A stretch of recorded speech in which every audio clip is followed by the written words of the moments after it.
The sponsor of Liftoff with Keith is the one and only CompassStrategicAdvisors.com, an experienced partner to help you navigate everything from cap tables to stock option and compensation plans and all types of backroom and marketing services. There is no better friend to the startup CEO than Compass. Check them out at CompassStrategicAdvisors.com. Everyone tells founders to optimize for growth, raise more money, hire faster, scale bigger, win the market. But what if you're climbing the wrong mountain? Today's guest believes that building a great company starts with designing a great life. Not after the exit, but from day one. Charles T. Lee is the founder of Ideation, where he's advised organizations like Google, Toyota, Sequoia, and Vanguard. He's author of the book Design Your Good Life that talks about finding that balance, about more intentionality. As an immigrant founder, Charles has a unique perspective on ambition, success, purpose, and why so many entrepreneurs accidentally build businesses that own them instead of the other way around. Let's welcome Charles to the Liftoff. Just like the counsel that we give, let's just do it, right, Charles? Sounds good. Thanks for having me, Keith.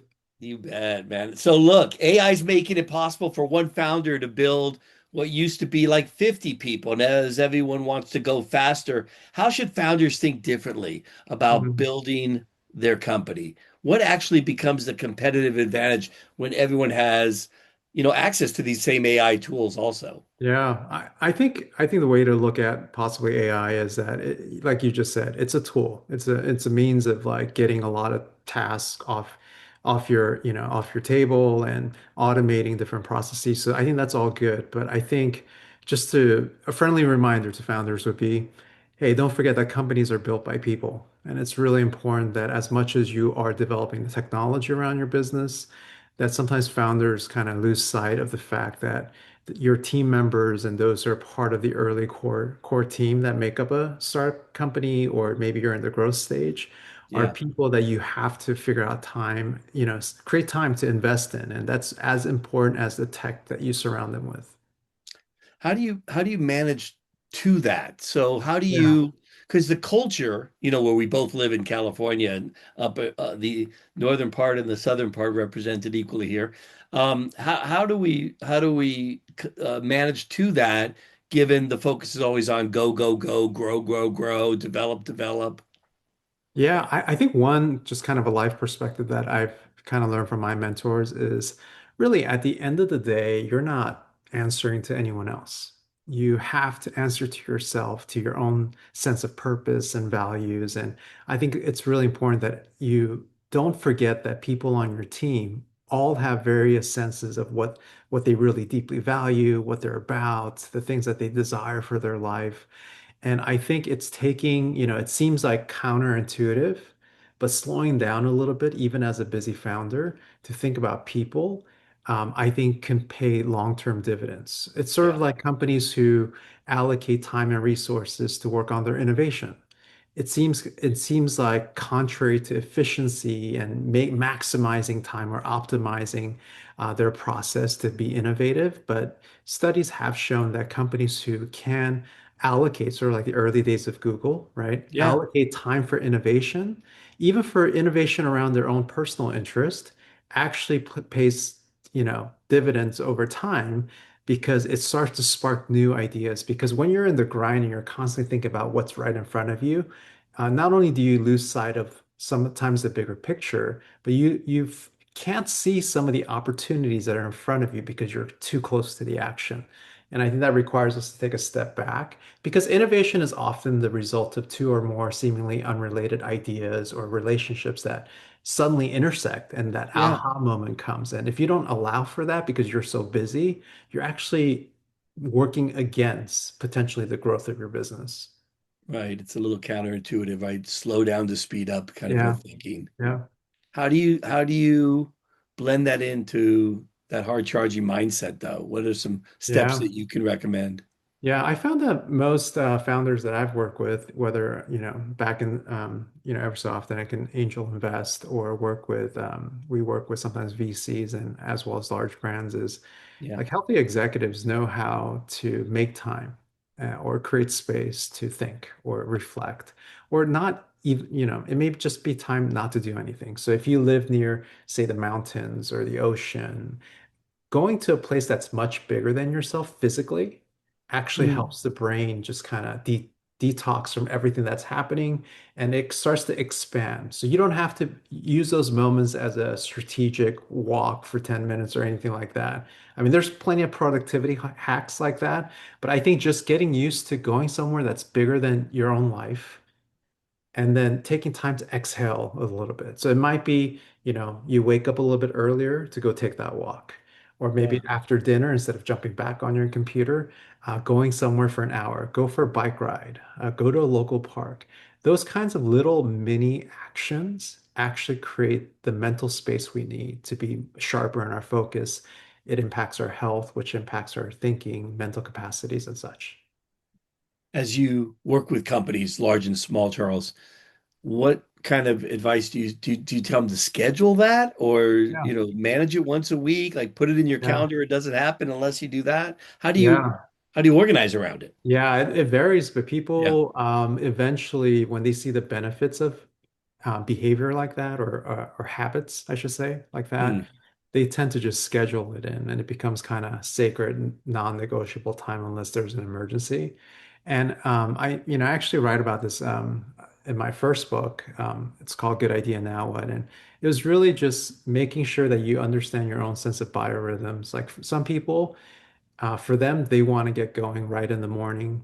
They want to do the hardest work. Like, for example, I do my hardest thinking in the morning, and yeah. I try to leverage the energy of my teammates or other people in our company or our clients in the afternoon to keep me going. But you kind of need to know your biorhythms and try to understand, like, if you can carve out, maybe you're at a life stage where your kids are a little bit older, for example. Maybe you can wake up a little bit early and just have alone time because that may be the only time in the day where you have alone just to think and reflect and Yeah. sometimes write, whatever that activity might be. So really kind of understanding it, but I, encourage leaders all the time, like literally put it in your calendar until it becomes second nature to you.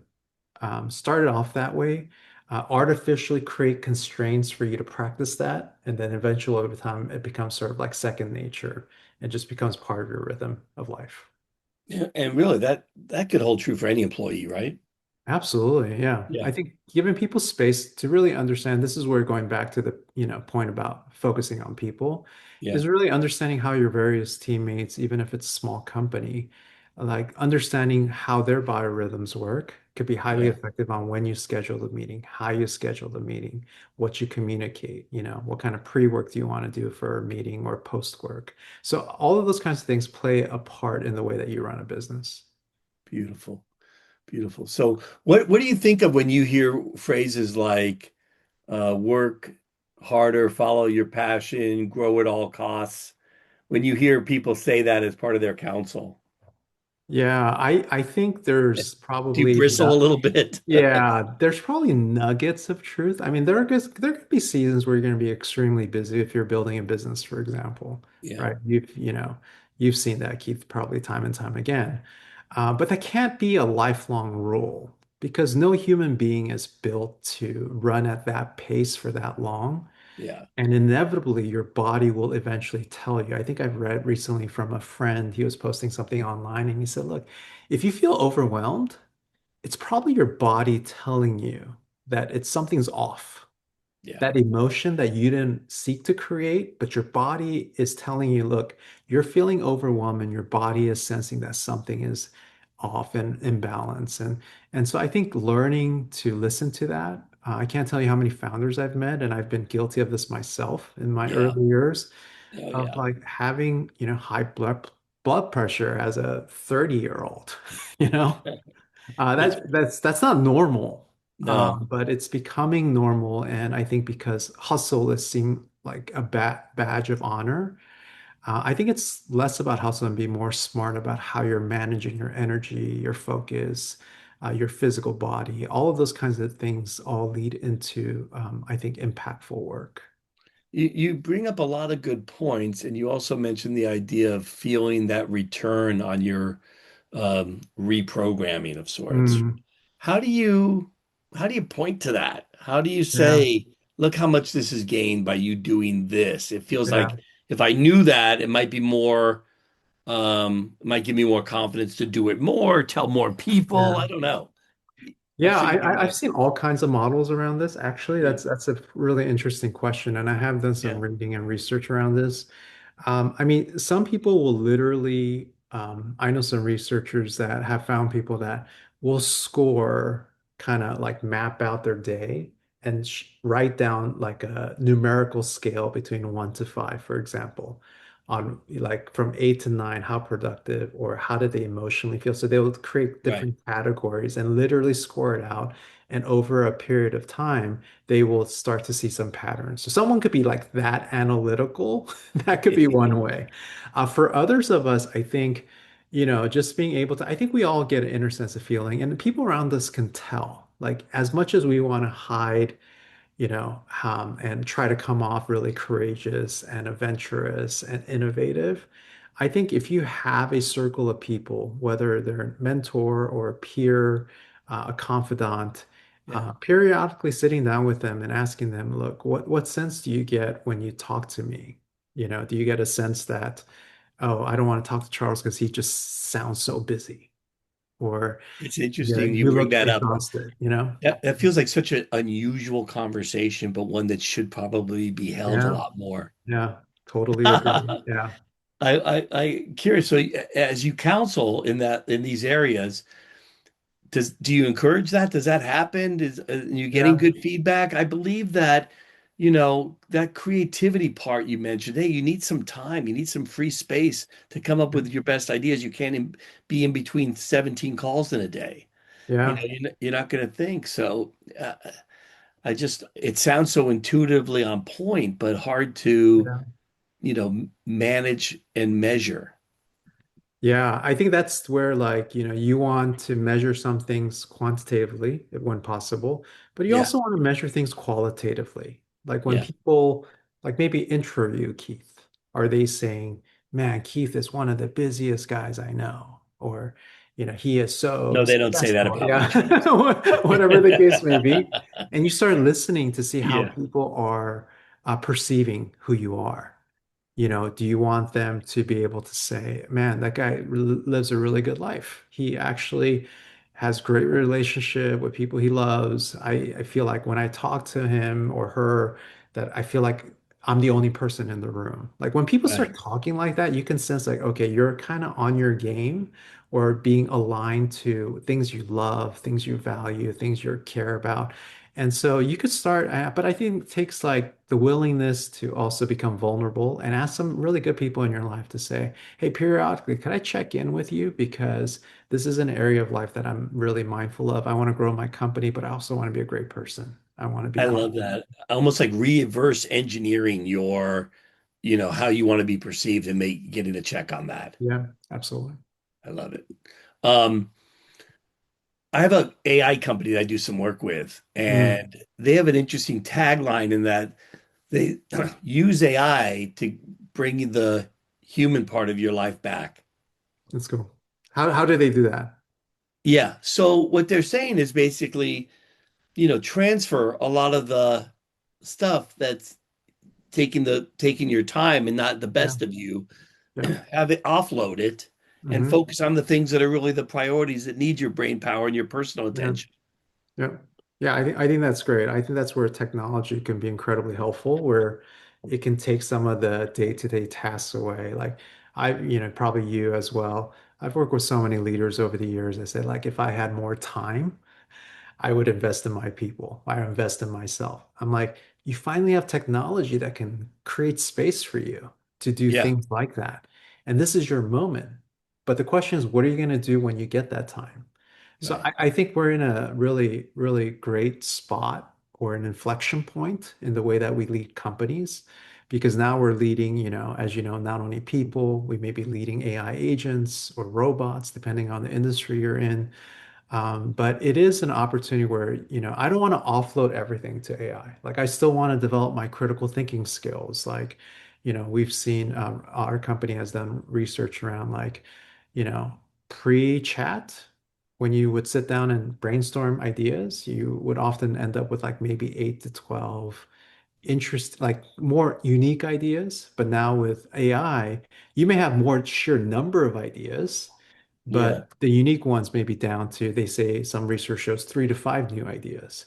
Because I think really good, unique ideas take time for us to struggle with, wrestle with, do research around, bounce it off, further refine and iterate. And so I think there are elements that really human beings can still have a huge advantage when it comes to product market fit, or when it comes to developing something that is uniquely true to who you are versus just kind of regurgitated from a machine. Interesting. Yeah. Um, if you're advising a company or starting a company today, Hmm.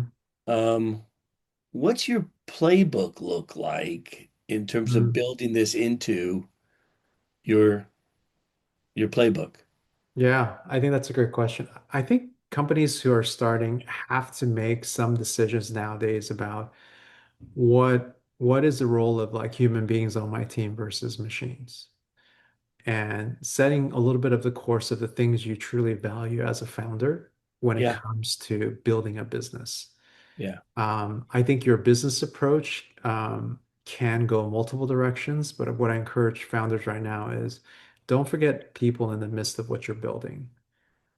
Because I think the pain of, like, you've probably seen companies, it's not always like the tech or the product that fails. It's, a lot of times it's the relationships Oh, yeah. that cause, Especially in startups, right? yeah, yeah, yeah. It becomes like whether an ego play or interesting relationships with investors or board Yep. members. And Yep. so I think being very, having enough like um, uh, emotional IQ, those kinds Hmm. of things are really part of the formula. In that same vein, Charles, what would you ignore? What would you try to Mm. avoid? Yeah, for me, like as an early founder, if I'm part of a core team, I think I would not pay so much attention to who is the face of the company, or Hmm. like I would let go of ego, because I think at that stage you're really thinking about developing the right product, and you may not even have the right people in the right seats yet. And so my encouragement often is, look, work really hard and figure out how you all fit in as a team, and Yeah. be open enough, because, of course, if you're the one who came up with the idea, there's a good chance that you're going to own Yeah. most or a lot of the business.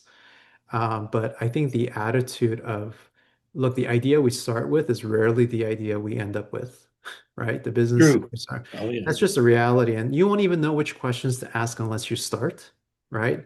The real good questions. And so I think just having that open-handedness to say, we have to learn, we have to stay humble, we have to Yeah. work hard, and we have to Yeah. listen to each other as we do this, as much as we listen to our customers. Yeah. That's really good. Um, I find it I find it challenging still to see companies integrating this in their playbook. Yeah. So if again I'm trying to coach them, I could say, hey, drop the egos, but how Yeah. likely are they to say, oh, okay, Yeah. Yeah. let's do That's true. I, I do like the idea though, of putting things into the calendar, at Yeah. least initially, to start Yeah. to build that muscle memory into a practice. What's the one practice that you can point to that you maybe personally have chosen to, you know, virtually calendar? Yeah, well, my time that I spend, like for example, I've always had a passion for writing. Sometimes business gets so busy, it's hard to find Mm, time to create content, meaningful content, whether or same. not someone reads it, Yeah, obviously. Putting that into calendar has been a huge help, just creating that space. And then the other like practical habit I do is, if someone cancels a meeting, I don't try to refill it. I take that as a gift, and to think in terms of like, maybe they'll give me like, 20 minutes of literally either thinking about one thing that I haven't, I want to read upon, hey, Claude has a new learning model, for example, or something that comes up, and say, I could use that 20 minutes to learn yeah, something, yeah, watch a YouTube video about it, or something like that, or not do anything. That's the other part, is just, go to a dark space and just close my eyes and just think about the business or think about life in general. And, Is there one good question I can ask myself coming out of that reflection? So I think just like making your calendar can be a really powerful tool that can help create some focus time because the one thing the calendar does really well is if you mark that space for a certain purpose or activity, Yep. don't just put like self time. That's too general. I think idling something like writing time or, self-reflection or one question for, my Okay, question. I'm going to try it. I'll Yeah. see how it goes. We'll talk soon. Let me know. Okay, one more question on the designing your life phase, because we've talked a Yeah. lot about in the Yeah. context of business setup. But your macro is, really, Mhm. you're working to have a great life. Let's Yeah. focus on the life part, not just the Yeah. working part, right? So what does that look like for you in terms of how you Yeah. sketch that? Yeah. I appreciate that question. I just finished publishing a book called Design Your Good Life. And it's about developing a framework all the way from like inspiring, your sense of purpose, all the way to building meaningful legacy. And I feel like life is very cyclical where you need some inspiration and spark at the beginning. And so in that phase of the book, I talk about like really the brain science of curiosity.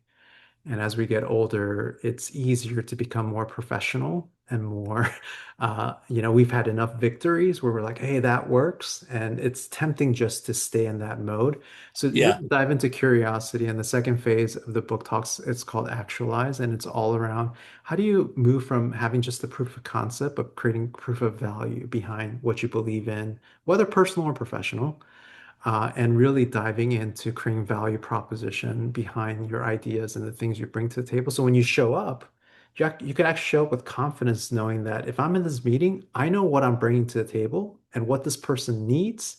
And then it becomes a value exchange instead of hoping to pitch something that they may grab onto. yeah, So, people who kind of just have that sense of confidence is probably because they've done the work over a long period of time and really moving from just a concept to an actual value. And the third part of the book, which I love, is those who have tasted some level of success to think in terms of like, what does it mean to steward your success, your resources, your thinking, your relationships, your finances, moving from being the best in the world in something to being the best for the world in something. And it's really that legacy building because when I've done research around like how people have viewed what is a good life, two things always end up. One is great relationships with people they love. That seems very common sense, but the uh, ever since Aristotle till today, that's been a common thing. And the other one is contributing something meaningful to the world. yeah, And I feel like if you can do that while building a business, maintaining your relationship with your significant other or friends or family. And if you can do those kinds of things, you're going to feel more full because you don't want to build a great company and have like nobody to celebrate it with. That would yeah. be a tragedy. So I think it's that idea of like keeping people close to you that you love and building those relationships and while doing more contribution in a meaningful way to the world through your business, through your personal life, Yeah. and doing stuff like that. So the book's really about developing that kind of framework for living. Designing your good life. I Yeah. think we can all probably use a copy, Charles. So we'll have to go check it out. Is it Yeah. available everywhere? Everywhere. Yeah. It's available in most retail stores. Okay, you'll give me a pass for not reading it yet. I've been a little busy too. I got to book time for reading your book. Um, hey, you have time for a few lightning round questions? Absolutely. Yeah. Let's do it. So curious, you've seen so much with your experience. Is there any book or founder, entrepreneur, Yeah. teacher that you found is like, okay, this guy gets it, or Yeah. you follow very closely, or you Yeah.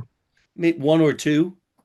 Yeah. I could think of a couple top of my head. One is I've always appreciated, even though clearly he is not a perfect, no human being is perfect, is I've always loved Richard Branson and the way Yeah, that he's developed so many companies simultaneously, and yet he still finds time to have fun, develop meaningful relationships. So he's definitely been one that I've seen. Like I don't know him. I've friends who are friends of his, but definitely it's been kind of cool to see what he built with a passion and an idea. But he finds a way to just, he doesn't mind if he self-ridicules himself or does Yeah. something hilarious. He could laugh at himself. And so I think he would be a good example of someone who, and then I know a couple of personal people that seems like every decade they get older, they find a way to like get the best out of their 50s, get the Yeah. best out of their 60s, or when they were in their 40s, Yeah. they just find a way to reset themselves to enjoy the next season of life. And That's so, great. yeah, I try to hang out with people like that when possible. I think that's a pretty good idea. Yeah. How about what's one thing you would tell founders to stop doing if they're, Yeah. I would say stop comparing yourself with all of the various prototypes of founders. oh yeah, Figure out like who you are. And I know that's a big question, and you may not know when you're a 23-year-old founder versus yeah, like a 43-year-old founder. But resist the pressure to somehow mimic some other founder yeah, because your unique life experiences and your thinking got you to where you are. Don't right. just compromise and give that up because you want to be like Elon or you want to be like, Zuck or whoever it may be. I don't know if I don't know why someone wants to be in their shoes, but I think it's just like this shiny, like, hey, I'm a founder I idea know. that Yep, is so tempting. And I think it's just distracting. I agree. Yeah. I agree. Really good points. Okay, one more question. Every founder should ask themselves every quarter. Um, two questions. I'll give you two. One is at the A end of the day, bonus. yeah, at the end of the day, what matters most to you? And whatever that is, personal or professional, invest in that every single day, whatever that is. And the second is what's enough. And I'm not saying that you shouldn't always seek more impact, more growth. It's just that in this season, there should still be a balance between aspiration and contentment, right? So I think it's just the idea that when you think about it, is you'll probably get more than what you think is enough if you work hard. But also like not to lose sight because if you know what's enough, that will give you a little bit of a point of reference to as to like, are you over chasing something unnecessarily? And so I think it's just understanding like some level of contentment where you are right now as you continue to grow. And that line may change over time, but for this next season, what's enough for you and your business? What's enough for you and your family? What's enough? Just think about whether qualitative what's enough or even like quantitative what's enough for you. Yeah. That's great. Well, Charles, I could go on with a lot more questions, and I've really enjoyed the answers more. The book is Design Your Good Life, and I think one of the takeaways is that, there's so much startup enthusiasm in the market today, but probably no greater time than taking a moment to zoom out and think about Yeah, not just building better companies, but building better lives, and absolutely. and having that right focus. Yep, that's exactly the message of the book. And I wrote it because I just met too many leaders that were incredibly successful, but would ask this question of like, is this it? That's great. And so hopefully it'll help people as no matter what stage in life there are. That's great. Well, Charles, I really appreciate you taking the time. Good luck with the book. Keep writing, keep sharing. For those listening, thank you. Please share this episode with people. I think it will be truly helpful to the folks that you do share it with. Subscribe and all that other stuff for the podcast. But let's keep this conversation going, shall we? Thanks so much, Keith. Great having you, Charles. Have a great day. Thanks.